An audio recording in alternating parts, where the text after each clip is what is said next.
Guys, welcome back to Human Condition. This video is another video in our psychology series.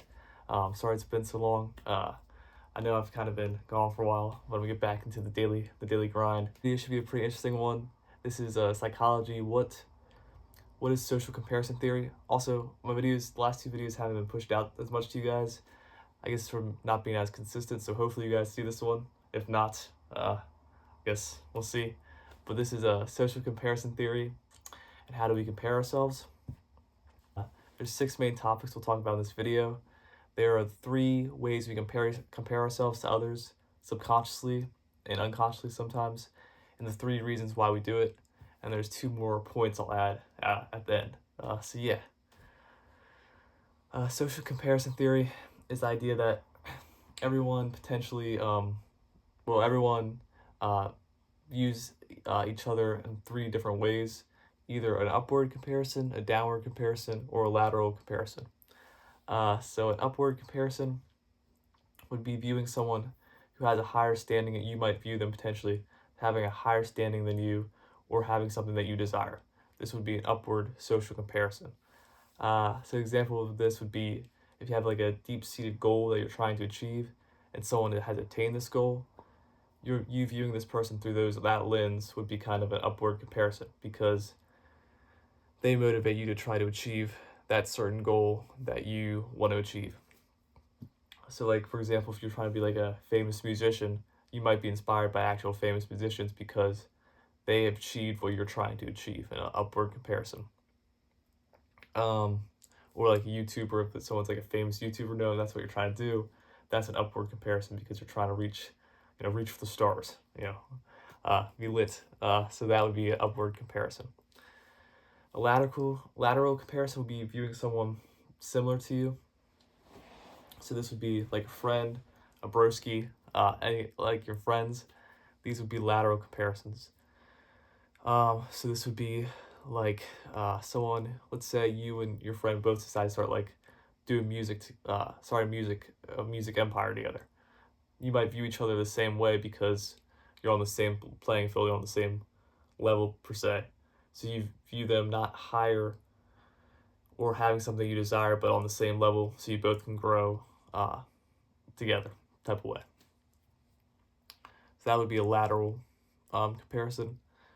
You got downward comparisons. Downward comparisons are when you view someone who's, you might have an empathy, you start have empathy for someone and feel potentially bad for them because you might think they're struggling in something. So that would be a downward comparison. And all 3 comparisons have positives and negative versions. For example, positive version of upward comparison, you're inspired and you might want to be friends with that person because you probably think they're pretty cool because they've achieved what you're trying to achieve. Positive lateral comparison, you view them the same as you, so you kind of see them as you view them the same as you, so you can feel like you can relate to them. In downward comparison, positive, you might be more empathetic and try to help them, pull them up, and achieve their goals if you view them that way. But they might not be struggling. They might, your perception of them struggling might not be actually. They might not actually be struggling in downward comparisons, potentially. Negative versions of these would be upward comparison, jealousy, or envy. Be like, this person thinks they're so lit or cool or whatever. That would be the negative version of upward comparison. Lateral, this would be like, this person's doing the same thing as me. That's what's more reasonable one. But you just have to change that mindset to, this person's like me, not they're doing the same thing as me. Lateral negative would be like competitiveness. That would be lateral negative. Positive lateral would be like, instead of being competitive, being collaborative, working together to achieve a common goal. And then you got downward comparison, which I feel like is the most brutal negative one, is be like, this person's like, I don't know, like being harsh to someone because you view them not as equal level to you, which is pretty brutal. That's probably like the worst negative one in my opinion.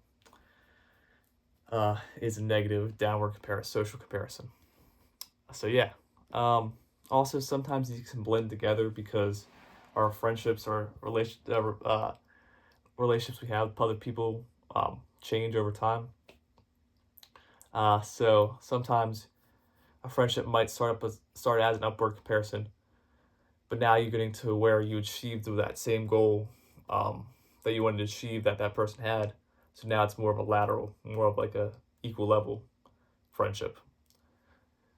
Um, or so that's a blend of that. Sometimes it can be lateral and downward. Like you might start off, you feel bad for the person, potentially, um, and want to help them succeed. But once you help them succeed, or um, you find out that they're not struggling, you might have been kind of harsh to feel bad for them because they might have just been chilling. It becomes lateral because you view them as the same playing field as you because you helped them achieve, or you realize they weren't actually struggling as bad as you thought they were. So that's how downward and lateral. And you can't really, it's really, I'm sure there's a way to combine upward and downward. Like if you think someone was doing really well and it turns out they weren't, that would be like a switch from upward comparison to downward comparison, or downward to upward. So yeah, those are the three social comparisons, and the first part, and the three reasons why we use them is self-evaluation, self-improvement, and self-enhancement. And then there's two more reasons too. So self-evaluation is just to figure out who we are through other people, which is ironic, but a lot of times in life, I feel like I talked about this briefly, like in my humanistic psychology video, but most of our goals we have for ourselves we only have them because other people inspired us to have those goals. For example, like if we aspire to a certain job, it's because we saw someone else have that job and succeed in that job, so now we want to achieve that job. Or we want to be a famous musician because we're inspired by these famous musicians, etc., or YouTuber, or whatever it is our goals are in life. It becomes from other people, and like 80% of the time, a lot. So that would self-evaluation is like we can figure out who we are through other people, which is kind of cool. Kind of builds like a cool empathy with other people. So yeah, there's that. It's pretty wholesome. Self improvement. If we view someone as what we have and what we want to achieve, it can make us work harder, be more determined, and more consistent to achieve what we want to achieve in life. So that another reason we do it is self-improvement and self-enhancement. This comes from more of trying to boost our self-esteem. So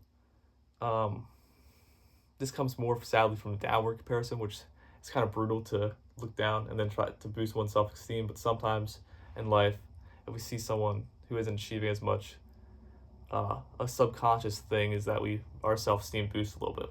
It's kind of brutal. It's kind of rough, but it's just a subconscious psychological thing. But it doesn't happen all the time. And the last two that I was going to add to this was self-verification and self-assessment. Self-assessment is similar to self-evaluation. Is when we try to figure out who we are through life experiences through other people. The only difference is self-evaluation is through opinions of other people. Self-assessment comes from challenging our own ideas and beliefs. And then self-verification is trying to be seen the way we want to be seen by other people, even if it's negative or positive, to keep our cognitive bias of how we view ourselves. So yeah,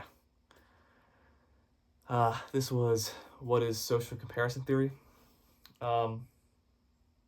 So in conclusion, in life we compare ourselves and how we compare ourselves. We compare ourselves to other people to have better goals, to improve, to be motivated, to build friendships, and grow as people. However, I feel like comparing yourself to other people is good as well, but the best comparison you can use to compare your personal growth and development is your own self. Because I was thinking about this recently, I was like, a lot of times when you look back, you don't realize how much you changed until you look back at the past version of yourself. I feel like that's the best person or the best way to compare so no one gets hurt, is looking at your own comparison. Like, for example, the past version of yourself and the version you want to be in the future. For example, like I know when I look back, I'm like, wow, that's great. I changed quite a bit because I view some positive aspects of the way I used to be, but I also view the positive aspects of where I've come, like where I've got gone. You know what I mean?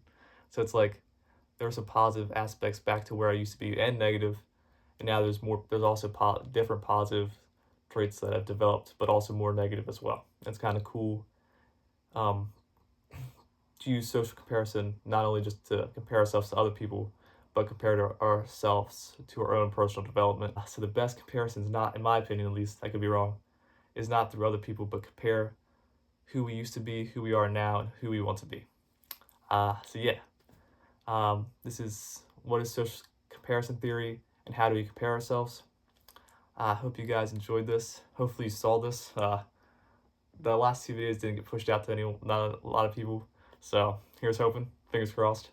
But thank you guys again for all the support. I really appreciate. I really appreciate it. As always, thanks again for watching. Like, subscribe if you want. I love you guys, and I'll see you in the next one.